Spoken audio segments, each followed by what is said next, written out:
ओम शांति। आज प्यारे मीठे बाबा की मुरली मंथन की डेट है 9 सितंबर 2023। तो आज मीठे बाबा ने अपने बच्चों से कहे कि ज्ञान को अग्नि नहीं कहा जाता, योग अग्नि है। योग में रहने से तुम्हारे पाप भस्म होंगे, तुम स्वच्छ गोरा बन जाएंगे। तो सुना, ज्ञान को अग्नि नहीं कहते, ज्ञान तो है पढ़ाई, और योग है अग्नि, याद। योग में रहने से ही हमारे सारे पाप भस्म होकर हम स्वच्छ गोरा बन जाएंगे। और योग में रहने का समय क्या है? यही वो समय है। जबकि कहते हैं ना, श्री कृष्ण के बारे में कहते हैं कि उनके जन्म का समय नहीं था, वो समय का जन्म था। जन्म का समय नहीं, बल्कि समय का जन्म था। समय, ऐसा समय आ गया जबकि अंधकार अज्ञान सब मिटने वाला था। तो ये बाबा कह रहे हैं कि तुम्हारे पाप भस्म होंगे और तुम स्वच्छ गोरा बन जाओगे। तो आ गया ना हमारा समय, क्योंकि स्वयं भगवान आ गए, समय को बनाने वाले आ गए हैं। हम्म? और जब भगवान आते हैं तो हमारी खुशी बढ़ने लग जाती है। अच्छा, कैसे पता चलेगा कि हमारी खुशी बढ़ रही है? कैसे पता चलेगा? हम्म? कल जो बात हुई उसकी प्रतिक्रिया कुछ और थी और आज कुछ और है। उस सुबह के समय कुछ और है, दोपहर में कुछ और, शाम में, रात्रि में कुछ और। ऐसा क्यों होता है?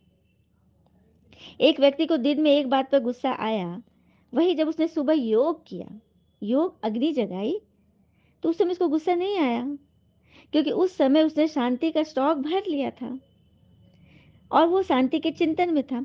इसलिए उसने उस बड़ी सी बात को भी जाने दिया। लेकिन वही बात जब दोपहर में आई तो उसके शांति का स्टॉक धीरे धीरे यूज हो चुका था। दिन निकला ना, समय बीता, दिन भर शांति के स्टॉक को यूज किया, लेकिन पुनः भरा नहीं, तो गुस्सा आ गया। भरना है ना, दीपक में अगर घृत कम होते जाएगा तो वो बुझने लगेगी ना, तो उसको फिर से हम लोग डालते हैं। जो अखंड दीप जलाना होता है पूजा पाठ में, तो कहा जाता है ना, माताएं लोग कहती कि देखो घी नहीं खत्म होना चाहिए, बार बार चेक करते रहो। तो हम जब शांति के स्टॉक को यूज तो कर लिए सुबह से लेकर दोपहर तक, और उसको फिर से बीच बीच में स्टॉक भरा नहीं, तो फिर तो गुस्सा आ ही जाएगा, क्योंकि शांति खत्म हो गई। हम्म? अब गुस्सा क्या चीज है? शांति की कमी का नाम गुस्सा है। शांति के स्टॉक को हमें बार बार चेक करना पड़ेगा कि भरा है या कमी है। जैसे हम स्टॉक में रखी भौतिक चीजों को चेक करते हैं, अपने पर्स में नोटों की चेक करते हैं ना, बाहर भी निकल रहे हैं तो कितने पैसे हैं पर्स में, चेक करते हैं ना, खाली पर्स तो नहीं निकलेंगे ना। तो इसी तरह से खाली अशांति अंदर कितनी है, शांति का स्टॉक कितना है, इसको भी चेक करना है। यदि चेक नहीं करते और परिस्थिति पर विजयी होने के लिए तो शांति की शक्ति की जरूरत पड़ती है, तो उस वक्त क्या महसूस होगा कि हम तो खाली हैं। तो क्या होगा, कैसी परिस्थिति आएगी? छोटी छोटी बातों में चिड़चिड़ापन, परेशान होना, दुखी होना, अशांत होना, मामूली सी बात, मामूली से समझाने को भी पत्थर समझ लेना, क्रोध करना, ये शांति की स्टॉक की कमी की निशानियां हैं। हताशा, निराशा, विश्वास, इल्जाम, आरोप, यह सब बात उसी का प्रतीक है। तो अंदर में सहन करने की शक्ति, संभालने की शक्ति को जमा करे। जैसे खाली बर्तन को जरा सा धक्का दिया तो वो पलट जाएगा, आवाज भी करेगा, खटकर बहुत जोर से आवाज करेगा। वही भरे बर्तन को थोड़ा सा टच होगा तो वो स्थिर रहेगा। अंदर से खाली व्यक्ति को जब परिस्थितियां धक्का देती है तो वह हिल जाता है, अब खड़खड़ा जाता है, झंझना जाता है। और जो अंदर से भरपूर व्यक्ति होगा, कितना भी तूफान आए लेकिन वो अचल अटल रहेगा। तो पता चल गया ना कि खुशी की मात्रा कब बढ़ती है, कब घटती है। तो ये राज हमें किसने आके बताया? स्वयं भगवान ने बताया कि तुम्हारी खुशी तुम्हारी आत्मा की संपत्ति है, इसे क्षणे क्षणे किसी पर दान मत करो। प्रश्न, किन बच्चों की बुद्धि रूपी तर्कस में ज्ञान बाण सदा भरे रहते हैं? किन बच्चों की बुद्धि रूपी तर्कस में ज्ञान के बाण सदा भरे रहते हैं? उत्तर, जो रोज पढ़ाई अच्छी रीति पढ़ते और पढ़ाते हैं। बाबा ने कभी ये लाइन नहीं बोला कि जो सिर्फ पढ़ते हैं। हमेशा बाबा के लाइन आता है पढ़ाता, पढ़ाने वाले, क्योंकि पढ़ाने से राजधानी बनेगी ना। उनकी बुद्धि रूपी तरकश में ज्ञानवान भरे रहते हैं। वही माता पिता के समान कांटों को, कली और कलियों को फूल बनाने की सेवा में तत्पर रहते हैं। जो अच्छी तरह पढ़ते और पढ़ाते हैं वही तो उच्च पद पाते हैं। सुन लिया, समझ लिया? तो ये सिर्फ एक किसी बच्चे के लिए नहीं है, ये बाबा सभी को बोल रहे हैं, क्योंकि सभी मेरा बच्चा है। गीते, कौन आया मेरे मन के द्वारे, ज्ञान की झनका लिए कौन आया, आँख न जाने दिल पहचाने, मूर्तियाँ कुछ ऐसी,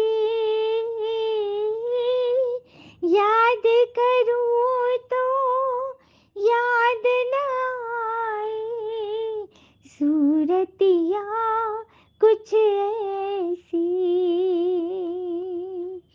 पागल मनवा सोच में डूबा, सपनों का संसार लिए कौन आया। ओम शांति। तो बच्चों को ओम शांति का अर्थ तो समझाया गया है ना, पापा पूछ रहे हैं। तो ओम माना अहम आत्मा, और अहम आत्मा कहती है कि मैं शांति हूँ, अर्थात मेरा स्वधर्म शांति है, मैं शांति देश में रहने वाली हूँ, शांति के स्टॉक को मैं बराबर चेक करती हूँ। यह है ओम शांति का अर्थ। जब आत्मा को शरीर मिलता है ना, ऑर्गन्स मिलता है, तब वो टॉकी बनती है। उसके पहले तो मूव ही रहती है, बस इधर उधर मूव करना, कुछ बोलना टोकना नहीं। आत्मा क्या करेगी? Light of energy. तो शरीर का आधार लेकर आत्मा कर्म करती है, कर्म तो कर्मेंद्रियों से ही करोगे ना। हम्म। तो वही बाबा कहते हैं, आत्मा की बुद्धि में शास्त्र ही याद रहते हैं, गुरु को देखने लग जाते हैं, मतलब शरीर भान से रहते, जो हमने द्वापर से सीखा वो काम करते रहते हैं। तुम्हारी बुद्धि शास्त्रों तरफ व देह तरफ नहीं जाती। किसकी बुद्धि? हम बच्चों की। क्योंकि हमें पता चल गया है कि हमारे मन बुद्धि को हम खुद ही चेक कर सकते हैं। हाँ, हम खुद ही अपना समय का निर्माण खुद कर सकते हैं। क्योंकि जब समय का मालिक हमारा हो गया और वो हमें सब विधि बता रहा है, फिर भी हम इधर उधर भटके। तुमको अपने को अशरीरी आत्मा निश्चय करना है। आत्मा है फर्स्ट, आत्मा के आधार से ही शरीर चलता है। आत्मा अविनाशी है। हम आत्मा बेहद के बाबा से वर्षा लेते हैं। बाबा अपना और मनुष्य सृष्टि के आदि मध्य अंत का परिचय बैठ देते हैं। उनको ही ज्ञान का सागर कहा जाता है। ईश्वर और उनकी रचना का ज्ञान और कोई भी नहीं है। ऋषि मुनि आदि भी सब बेअंत बेअंत कह देते हैं। रचना और रचना तो बेअंत है, हम नहीं जानते। साधु संत ऐसा कह देते हैं, क्योंकि ईश्वर का आता पता उनको मालूम ही नहीं है, कौन है भगवान ये भी नहीं पता। इसलिए बाबा कहते तुम बच्चे सब कुछ जानते हो।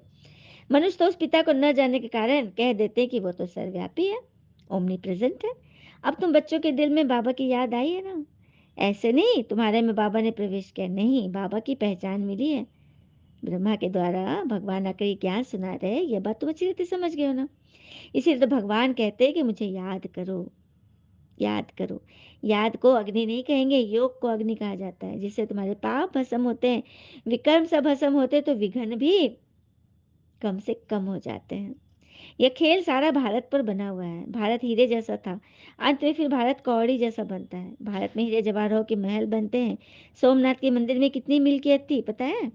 हीरे जवाहर के मंदिर थे, जो मोहम्मद गजनवी ने 17 बार लूटा है। सोचो कितनी सारी संपत्तियां होगी, और कितने सारे मंदिरों को सबको लूटा गया।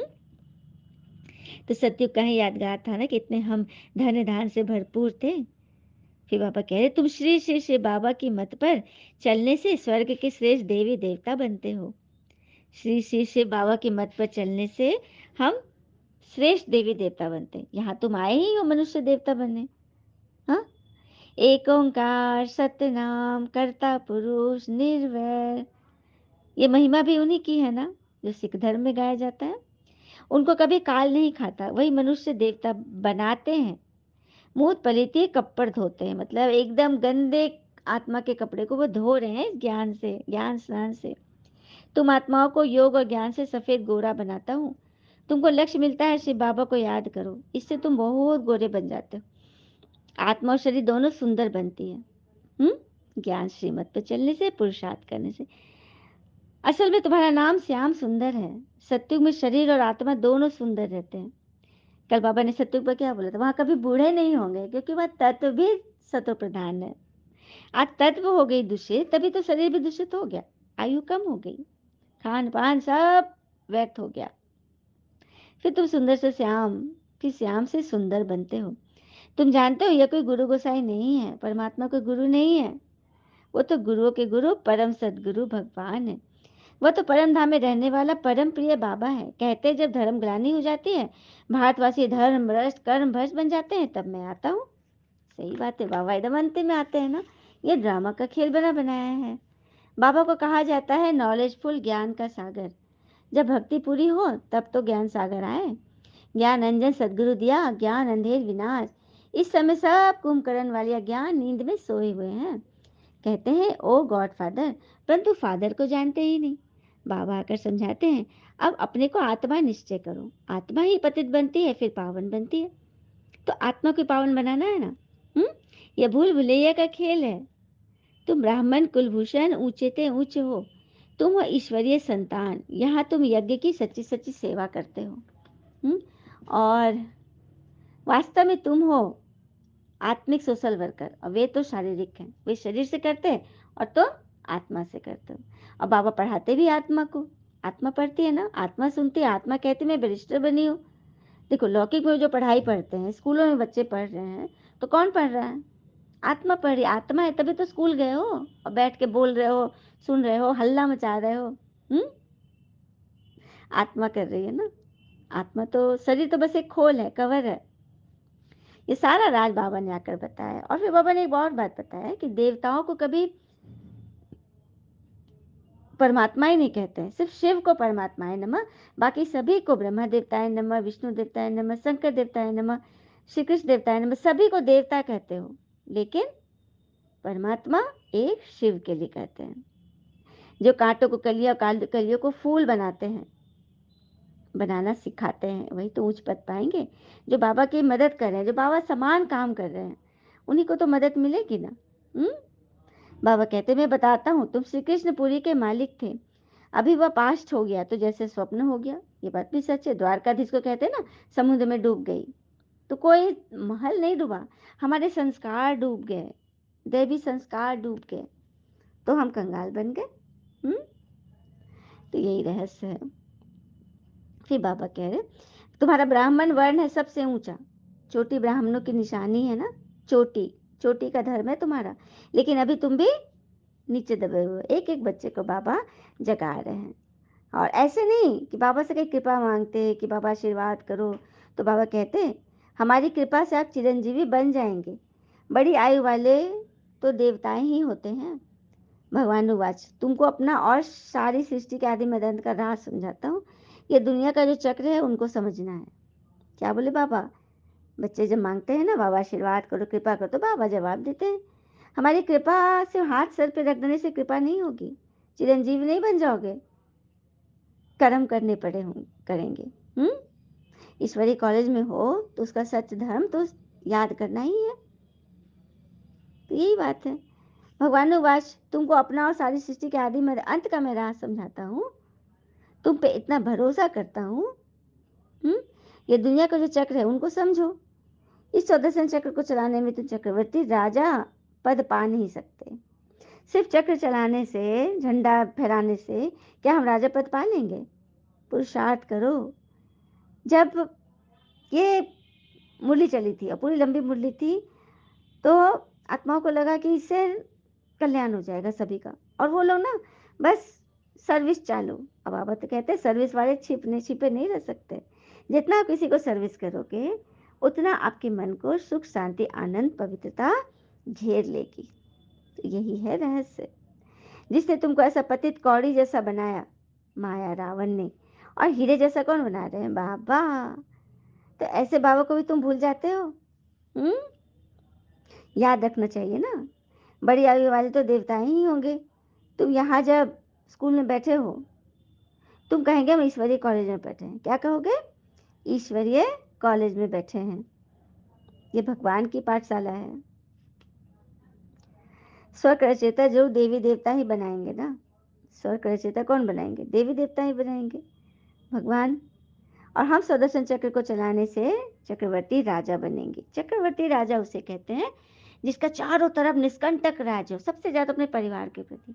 परिवार में एक एक आत्मा यदि आपको समझ ले और सभी आपको देख कर मुस्कुराए, किसी के भौं नाक चढ़े नहीं, तब समझेंगे कि हमारे विकर्म विनाश हो रहे हैं। यदि हम प्रत्युत्तर में दे दिए, लो तो दो हाथ कर लिए, तो फिर कहीं मुंह दिखाने लायक नहीं रहेंगे। क्योंकि बाबा के नहीं बने तो फिर उधर एक तो माइक तक भी नहीं जाएंगे, स्वीकार में नहीं जाएंगे। और बाबा की तरफ भी हमने कसम उठा लिया कि बाबा, हम हमारा धर्म सबसे ऊंचा है, हम लक्ष्मी नारायण के डिनेस्टी में आके ही रहेंगे। फिर बाबा कहते, मुझे फल की कोई इच्छा नहीं, मैं तो निष्कामी हूँ। भगवान हमें वो सत्कर्म सिखा रहे हैं जिससे कर्म किए जा फल की इच्छा मत करे इंसान, जैसा कर्म करेगा वैसा फल देगा ड्रामा। ड्रामा फल देगा, क्योंकि बाबा ने ऑटोमेटिक मोड में डाल दिया, जब जिस समय जो निकल रहे हैं क्या कर रहे हैं, खाना खा के जाना है ना। तो फल की इच्छा नहीं रखोगे तो तुम्हें सब कुछ मिलेगा। बाबा कहते हैं तुम अपने को आत्मा समझ अशरीरी होकर बैठो, यही अभ्यास तुमको अंत समय जीत दिलाएगा। यही वो अभ्यास है जो तुम जीतोगे। तुमने कल कल राज्य लिया फिर गवा दिया। बाबा तो सुख दुख नहीं देते हैं, बाबा न सुख देते न दुख देते। ये सब हमारे अपने कर्मों का फल है। वो तो सदैव सुखदाता है, सदैव सुख देते। ये ज्ञान सुनाकर समझाकर भी तो हमें सुख ही दे रहे हैं, बांट रहे हैं। बाबा ने समझाया है कि विनाश ज्वाला से रुद्र ज्ञान यज्ञ से प्रज्वलित हुई है। बच्चों ने साक्षात्कार भी किया है, जिस चीज का साक्षात्कार किया फिर इन आंखों से भी देखेंगे। दो दिव्य दृष्टि में देखा है, फिर प्रैक्टिकल में तुम जाकर स्वर्ग में विराजमान हो जाओगे। दिव्य दृष्टि से जब देखना शुरू करोगे ना कि हमारे ऐसा राजधानी थे, हमारे ऐसे सिंहासन थे, हमारे ऐसे लोग थे, ऐसी सेवक सेविकाएं थी, हाँ, जो हमारी सेवा में लगे थे, इतने ठाट बाट थे हमारे, ये दिव्य दृष्टि से देखते रहो। फिर प्रैक्टिकल में तुम जाकर स्वर्ग में विराजमान होंगे। अभी तुम श्री कृष्णपुरी के लिए चलने लायक पुरुषार्थ कर रहे हो। भगवान आते हैं भक्तों का कल्याण करने, अर्थात सदगति देने। सदगति, गति और सदगति। तो तुम भगवान द्वारा स्वर्ग वर्षा ले रहे हो ना? जवाब दीजिए बाबा को। ज्ञान और भक्ति दो बातें हैं, यहाँ पे भक्ति नहीं करनी है। भगवान तो है लेकिन उसकी महिमा में हम भक्ति नहीं गाएंगे। अच्छा, मीठे बच्चों प्रति भगवान की नमस्ते, हम बच्चों के भी प्यारे बाबा को नमस्ते।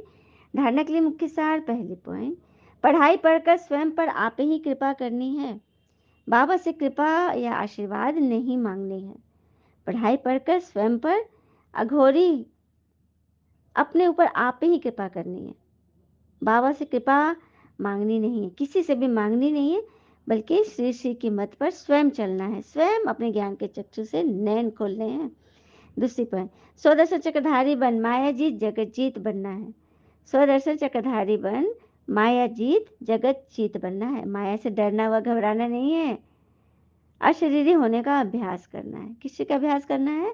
अशरीरी होने का। वरदान, एक ही समय मन, वाणी और कर्म द्वारा साथ साथ सेवा करने वाले सफलता संपन्न भव।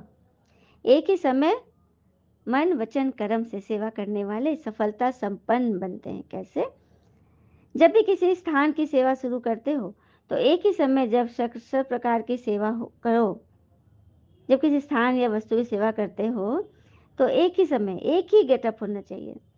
तो सब प्रकार की सेवा करो, सभी सभी सेवा में बाबा समाया हो। मनसा में सुभावना, अब कैसी कैसी सेवा जो नियमित रूप से चलता है, तो कैसी कैसी सुभावना, मानवीय सेवा में संबंध में आना, या फिर उसके रोजगार की माता, ये सब संबंध जुड़वाने के लिए आते हैं। ये सब का अपना अपना सबका हिसाब है। किसी न किसी रूप में किसी ने ऐसे देखा, किसी ने ऐसे बोला, वो तो बिल्कुल होना ही है, क्योंकि संसार बातों के सागर से ही बनी है। समझ में आया? तो ऐसे सब प्रकार की सेवा साथ साथ करने से सफलता प्राप्त होगी। सब प्रकार की सेवा अगर साथ साथ करेंगे तो उसके बदले क्या मिलेगा हमको? स्वर्ग की राजाई। तो सेवा के हर कदम में सतयुगी सफलता प्राप्त हुई पड़ी है। इसी निश्चय के आधार पर सेवा करते चलो। तो सभी बच्चों के लिए आग्रह है कि जो भी बात चल रही है, कंपटीशन है, कुछ भी है, अपना दाएं हाथ लगाकर उस ग्रिल से टच करो और मन ही मन बाबा से बातें करो। बाबा, आपके कहे अनुसार मैंने तो कर दिया, लेकिन ये पूरी तरह से सही नहीं है। ये निश्चय जब टूटता है ना तो काम सही नहीं होता है। स्लोगन, शुद्ध संकल्पों को अपने जीवन का अमूल्य खजाना बना लो, तो वही संकल्प उठेंगे जिसमें आत्मा और दूसरे का कल्याण समाये। ये बात तो बिल्कुल 100% सत्य है कि शुद्ध संकल्प करेंगे ना हम, तो प्रकृति में जाए, प्रकृति हमें वही लौटाएगी जो हम उसको दे रहे हैं। तो हमारी खुशी, शांति, आनंद स्वरूप बदलेगा, ऐसा बदलेगा कि दूसरों के समान दूसरों के लिए भी व्यर्थ निकल जाएगा। लेकिन क्या कहते हैं बाबा, दूसरों के प्रति भी कल्याण की भावना हो। अच्छा, ओम शांति। शुक्र मीठे बाबा और बाबा के प्यारे प्यारे बच्चे, आप सबका जीवन सदैव शुभ हो। ओम शांति।